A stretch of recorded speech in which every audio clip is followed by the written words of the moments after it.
Hello.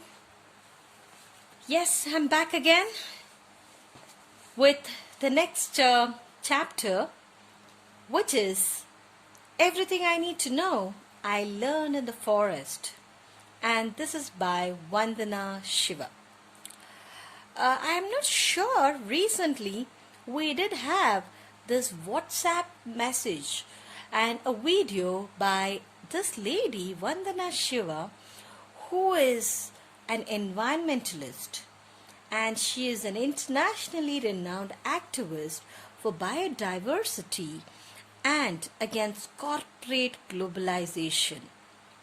Which means that, she doesn't like this in the name of industrialization, in the name of commercialization, in the name of progress. We are cutting the trees and we are degrading the environment. And she is also the author of Stolen Harvest, The Hijacking of the Global Food Supply, Earth Democracy, Justice, Sustainability, and Peace, Soil Not Oil, and Staying Alive. The last section of this essay was adapted by the author from Forest and Freedom, which was written by Vandana Shiva, and it was published in May-June 2011 edition of Resurgence magazine. Vandana Shiva is, yes, a contributing editor. And she is one of the best authors who has written all this to save and create this awareness about the environment. And guys, you're all very fortunate that you're reading something of this kind in this generation when the environment is degrading. We are talking about global warming, we are talking about floods, we are talking about tsunami and drought. So it's a combination of everything that we have. And yes, we are also in the midst of nature's fury. When it's winter, you'd see that it is raining cats and dogs. When it is summer, you'd see again it's raining. When it is rainy season, you'd see it is becoming sunny. So do you see that completely it's we in this environment or in this era we are facing a roller coaster ride. So this particular essay that is written by Vandana Shiva talks something very relevant, and she talks about these things which are very, very beautifully essayed. And in this essay, Vandana Shiva tells us how she learned about the environmentalism from the uneducated women. Mind you, uneducated women, which means that people who didn't have any literacy. And from where? From Garhwal, the Himalayas. While the government officials and men were cutting down trees for logs, the women showed them that the trees and forests were living things and we need to live with them. So when the men, especially the greedy men who always wanted to make money out of everything that is found in the world, when they were doing that, they were getting the logs, they were trying to see that, they could sell the timber. At that point in time, the women there in the Himalayas, they said, no, they are the living things. They are like their brothers and sisters, and they need to live with them. And that is the time they started this movement, which is called the Chipko movement. And in a short while, I'll tell you what is this Chipko movement. And later, Vandana also learned the major ideals of good life from the forest. And these are the aspects of it. The first one, diversity of life forms and the need to accept diversity as the principle of life. What do you mean by diversity? Diversity is able to get to different aspects of it, different things. So diversity of life, which means that there is diversity in our environment. We have animals, plants, insects, different species. So everything is diverse in nature, everything is different in nature. Right? And we need to accept this diversity as the principle of life. We cannot say that everything should be like us or everything should be under our control. No, everything has its own. They have the right to live for themselves. And second one is earth is our mother and not just raw material to be exploited. We need to live in harmony with nature. Yes, do you see that? Suddenly, you see the rains which are pouring like anything. Uh, you've never heard of. Recent Kodagu, we should have learnt our lesson.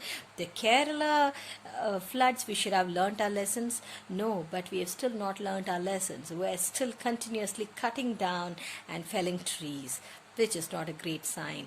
And in the name of urbanization, we have seen that we have occupied all the places that is supposed to be the forest. And when there are no forests, where will the rains come from?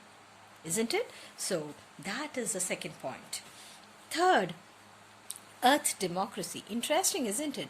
When you talk about democracy, you always talk about the constitution where you say for the people, by the people, of the people. But here it is democracy of the earth, which means for earth we need to do something. Respecting the freedom of all species of life to evolve and live together.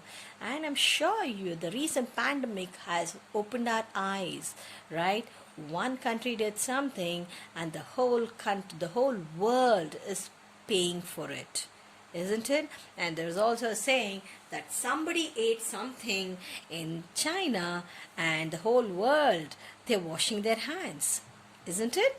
So obviously, when you talk about the Chinese wet market, it is believed that, I'm not saying this, but the research says that yes, it happened. It all started from the wet market.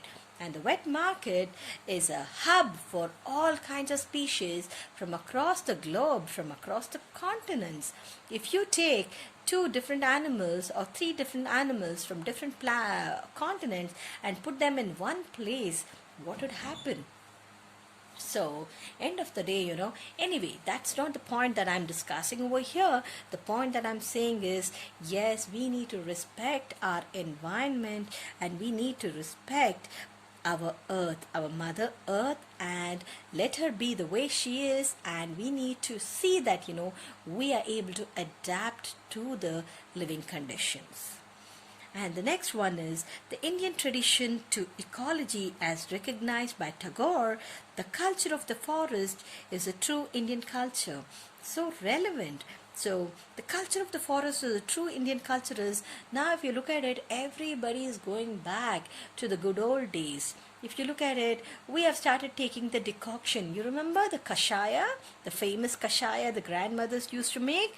Yes, now everybody is starting to take the kashaya or the decoction, the herbal drink, in other words. So it has the pepper, it has the cumin seeds, it has the coriander seeds, it has the fenugreek seeds, ginger, garlic, turmeric, so on and so forth. Where does it come from? It comes from the rich forests, isn't it? So we need to respect that. And thus, Vandana Shiva says that the forest teaches the values of diversity, freedom, and coexistence. So everybody, in the forest, they live with harmony. Nobody tries to harm the other person, and nobody does it for any personal benefit. It is, now if a lion were to be killing the deer, it does it for its livelihood, isn't it? When I say livelihood, it does it for its hunger. It does it for its life, right? And what we do, in other words, is we do it for commercialization. We do it to make money. We do it for profits. We do it for many other aspects which are unthinkable. So this is the most important aspect of Vandana Shiva, where we're going to be talking about this chapter, everything I need to know I learned in the forest. Before that, I would like you to visit this glossary so that you understand the glossary is something that we're going to be using more often and what the definitions are. Okay? So, ecology. Ecology means the study of relationships of organisms with each other and their surroundings. So that is a study of relationship of organism. So one organism living with the other organism along with the surrounding. That is ecology. What is biodiversity? Biodiversity means the variety of life in the world or in a particular habitat or ecosystem. So bio means life and diversity means it's a variety of life. Okay. Third, monoculture. What is monoculture? Mono means single. The cultivation of a single crop on a farm area or country, that is monoculture. Cultivation of a single crop, like it could be paddy, or it could be ragi, or it could be wheat, so on and so forth. Earth democracy, the freedom for all species to evolve within the web of life. So a lion has a freedom, a deer has a freedom, an elephant has a freedom, a crocodile has a freedom. Every animal has a freedom. So for our benefits, for our whims and fancies, we can't afford to jeopardize the environment. Anthropocentrism, it's a very different word, regarding humans as a central element of the universe. So anthropocentrism, get that word right? Anthro is humans, okay? Anthropocentrism, regarding the human as a central element of the universe. So we are the central elements of the universe, and in Kannada also it's clearly mentioned, Manava Kendra Siddhanta. So around he is a central element, human beings, he or she. Organic farming, and everybody is talking about organic farming today simply because of the fact that we have exploited the soil so much so that all the insecticides, pesticides have gone into the plants, but it has gone more into our stomachs, intestines, human system, that everybody is complaining of the various dreadful diseases that we are facing today, and one of them being cancer. Pluralism. So organic farming is farming practice without using artificial chemicals. And one example of artificial chemical, the natural chemical that we could think of is the neem oil that we derive from the neem tree. What is pluralism? A condition or a system in which two or more states, groups, principles, sources of authority, etc. that coexist. Bahutva Siddhanta. Next is equity. The quality of being fair and impartial, right? Fair and impartial is, let's say I want something, so I'm going to be partial to it. The other one I don't want, so I can discard it. So that's not being fair and impartial, isn't it? So to be fair and to be just and to be impartial without any bias. Renunciation. The formal rejection of a belief, claim, or course of action. It is rejection. Renunciation is rejection of a belief, claim, or a course of action. And what is consumerism? Nowadays we're using all these words quite often. So consumerism is the protection or promotion of interest of the consumers. So what happens during the sale? It is consumerism. So during any kind of what is happening on Amazon or what is happening on Flipkart, the sales that they are trying to promote, it's all for the benefit of the promotion of the interest of the consumer. So that is something that means consumerism. Okay? All right. So having understood about Vandana Shiva and having understood the glossary, I will give you a summary and understanding of this chapter, which is everything I need to know in the forest.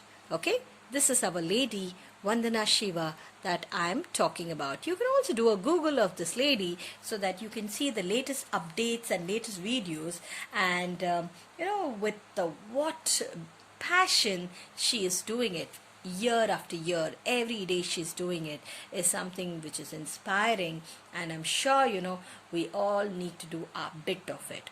We need to do a bit of it in terms of saving water, in terms of saving the environment, in terms of going green, so on and so forth. And the pre-reading says, have you heard of Chipko movement? What is its significance? And what was the role played by women in this movement? Chipko movement is one of the very, very, very crucial things, that is where Chipko means, attaching yourself. So this was in the Himalayas, where the men folk, they all came down to cut the trees so that they could use it as timber and they could sell it in the market. So at that point in time, all the women folks, they all came together and they hugged the trees. They embraced the trees and they said, no, you're not going to be cutting the trees. If you have to cut the trees, you have to chop it. You have to first kill us before you do it to the trees. And at that point in time, men were shocked. They were surprised that, this is getting very powerful. This is getting very intimidating. And that is where, people started realizing that, yes, save trees for the future. Save trees for the environment. Save trees, for God's sake, for Mother Earth. Okay, so this is the understanding of Chipko movement. Moving on. Now let me tell you, what is this essay all about? What is this chapter about? What is this lesson about? Vandana Shiva, she has written this article for the issue, What Would Nature Do? Winter 2011 of Yes magazine and all of this, right? So when she wrote this with an intention to create awareness about the nature, right? And here, this is absolutely informative essay. And Vandana Shiva tells us how she learnt about environmentalism from the uneducated women of Garhwal, Himalaya. Her father was a forest conservator, which means he was somebody who was taking care of the forest, the green forest she was taking care of. And she was the daughter of the forest. Her father was that, and her mother was a farmer. Very rarely we hear that mother was a farmer. You always see that, mother being a homemaker. But here, mother was a farmer too. And she learned a lot about ecology, about all the relationships of organism with each other and the surroundings. She learned it in the forest, and where it is there in the beauty or the lap of nature, the Himalayan forest. And her involvement began with the Chipko movement. And in the 1970s, the peasant women, peasant means farmer, women from her region had come out to save trees. And what they did was, the women declared that they would hug the trees and the loggers would have to kill them before killing the trees. Interesting, isn't it? So as I told you, they hugged the trees. They said, you can do whatever it is. You want to chop the trees? You can. But before that, they have to chop the women and then go to the trees. So that was extremely intimidating. When I say intimidating, they were taken aback. The loggers, the tree cutters, they were taken aback. They always underestimate the power of women, and here they were like in for a shock. And Vandana Shiva decided to become a volunteer for the Chipko movement. She started as a volunteer and went for padayatras. You know, right? What is padayatras? Padayatras means going by foot. Documenting the deforestation. Deforestation means cutting down the trees and ensuring the forest is null and void. That is deforestation. And the work of the forest activities and created awareness about the Chipko movement. And Bachni Devi, please remember that name. Bachni Devi, a village woman, led the resistance against her own husband, who had obtained a contract to trees. Now imagine the intensity of this. When the husbands are doing something for the family, the wives and children, they always support. In this case, for Mother Earth, Bachni Devi said, no, if you have a contract to cut trees, you're not doing that. You'll have to cut me before you cut the trees. That's what she did. And the women told the officials that they had come to teach them forestry. Okay? And then from Chipko, what happened was she learned about biodiversity, and she described the importance of biodiversity in her book. and she talked about the monoculture. And I told you, monoculture means the cultivation of a single crop, the monoculture of the mind. And she started saving seeds and started Navadhanya farm in 1994 in the Doon Valley. And there they conserved and grew 600 and a whopping 630 varieties of rice, which means the varieties of rice which are not the hybrid varieties. Today everything that we are talking about is a hybrid variety. Whether you talk about ginger, you talk about chilies, you talk about bananas, you talk about the vegetables, everything that you talk about is a hybrid variety, right? So as you all know, hybrid varieties, they may look very nice, glossy, colorful, but they are not really good. The native variety is any time better without minus the insecticides. So 600 varieties of rice, 150 varieties of wheat, and hundreds of other species got more yield, which became a solution to the problem of food and nutrition crisis. Right? So sometime back they did say that the whole world is going to be perishing because of scarcity or non-availability of food, but not today. The revolution, the green revolution, which brought about a big change in the production. Now you would not find any scarcity of food, be it your rice or wheat or pulses or fruits or vegetables. You find everything in excess, right? And then she started she started the seed bank, which means the good variety of seeds could be kept in a bank that could be used at a later point, so that you get those good nice varieties without any kind of hybrid. And instructed and pleaded the farmers to make transition from fossil fuel and chemical based monocultures to biodiverse ecological systems that were nourished by the sun and the soil. So she said, come off it, the fossil fuels. Let's stop using. One of the fossil fuels that we're talking about is your kerosene or petrol.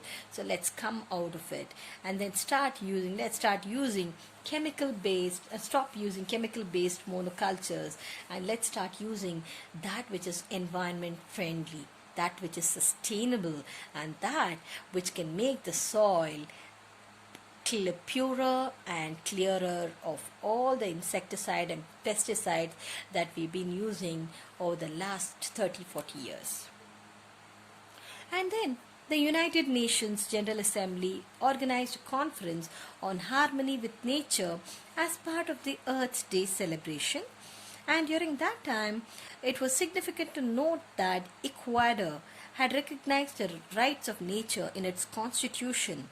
This particular country, Ecuador, had recognized the rights of nature in its constitution. Imagine, in their book, in their legal book, in their law book, they have mentioned that, the right of nature should be respected. Then the discussion was about the ways to transform the systems based on the domination of people over nature, men over women, rich over poor, into new systems based on the partnership. The importance of reconnecting with nature was stressed. All human beings were an inseparable part of nature, and if we do any harm to nature, it is harming ourselves, isn't it? If we do any harm, it's going to come back to us. The rains, one example that I always want to give you is about the rains, the Kerala floods, the Kodagu floods. They really, have taught us a lesson. And Cormac Cullinan says that we need to overcome the wider and deeper apartheid and eco-apartheid based on the illusion of separateness of humans from nature in our minds and lives. So what is that? The apartheid is the discrimination. Apartheid mainly is the discrimination between the black and white, isn't it? The blacks and the whites. The blacks are considered inferior and the whites are considered superior. Similarly, this eco-apartheid, which means that, for us, the environment, the nature, the trees, the animals, they are inferior and we as human beings are superior. So that should not exist. That discrimination or disparity should not exist. That's what we're talking about. And today it is a need of the hour to stop thinking that our living earth is transformed into dead matter. We need to stop thinking that, and one should look at nature as a living, nurturing mother. And we don't really harm mothers, do we? Not at all. So we need to nurture her. We need to take care of her. We need to give her more life. We need to bring in more energy. And we need to move away from the paradigm of nature as dead matter. No, it is living. It's a living matter. We should take a shift from anthropocentrism. What is anthropocentrism? Regarding humans as a central element of the universe. So we are not the supermen or superwomen, right? We are not.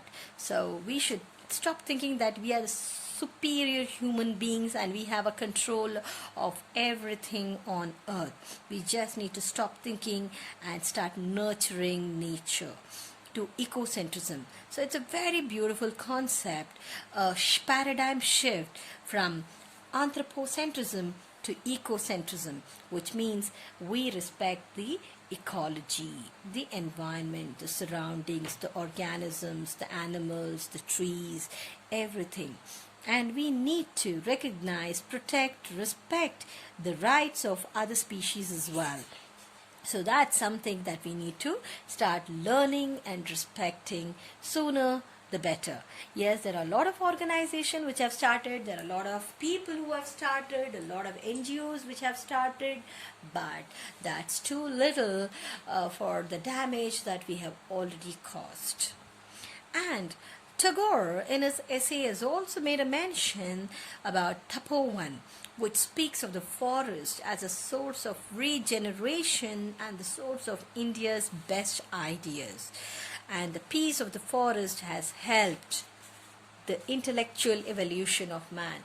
Where do you think we all started our journey, our ancestors? Where do you think they all started? They all started in the thick jungles. They all started in the forest. How can we be ungrateful to that? Isn't it? So, the intellectual evolution of man, intellectual evolution is the wisdom, the intelligence, the brilliance, the ability to think. Everything started there, isn't it? Forest has taught so many things. Even today in Africa, there are so many tribals who are untouched by the technology. And that shows that, that is where, and they're still living and they're still trying to learn everything from nature, and they are happier, much happier, and they are peaceful than all the people put together who live in this urbanized culture. And he speaks of unity. Who? Rabindranath Tagore. He speaks of unity in diversity and the forest as a source of knowledge and freedom. The forest teaches us union and compassion. It talks about union, being united. It talks about compassion, having love for each other, and ensuring that, we live in harmony.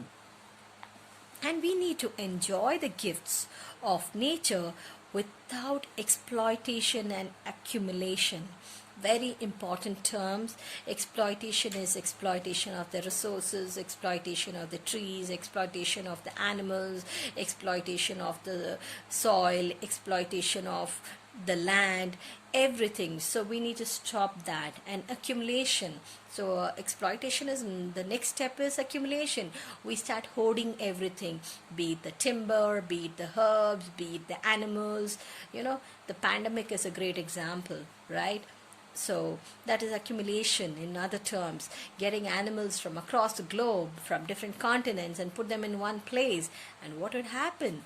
Yes, this was something which was inevitable. The pandemic was inevitable. And we should find enjoyment through renunciation. And what do you mean by renunciation? It means the formal rejection of a brief claim or a course of action. So, kurudu nambikeyannu bidu. So, stop that. That kurudu nambike means, stop the feeling that we are superiors and the claim of a course of action that we are doing, that we are superiors. We have to stop doing that. We have to renounce that, and certainly not through greed of possession. So that's what it is. So stop that greed. And if at all we want the joy of living, we need to put an end to consumerism. So consumerism is, the interest. Because we need this, we are getting more and more of that. And accumulation. So accumulation is again collecting and hoarding everything, right? And thus Vandana Shiva says that the forest teaches the values of diversity, freedom and coexistence. So this is a superb lesson that is well written, and it's a summary to just give you an understanding about what Vandana Shiva talks about in this part, which is part 1 of Everything I Need to Know I Learned in the Forest. And I hope that this part 1, which is an introduction, is well understood. And in case you have any questions, in case there is anything that you have not understood, please feel free to contact me, and you have my number. You can always contact me. My number is 97318-62045. So please feel free to contact me, and you can ask me questions. Till then, take care. Bye-bye. Have a great day.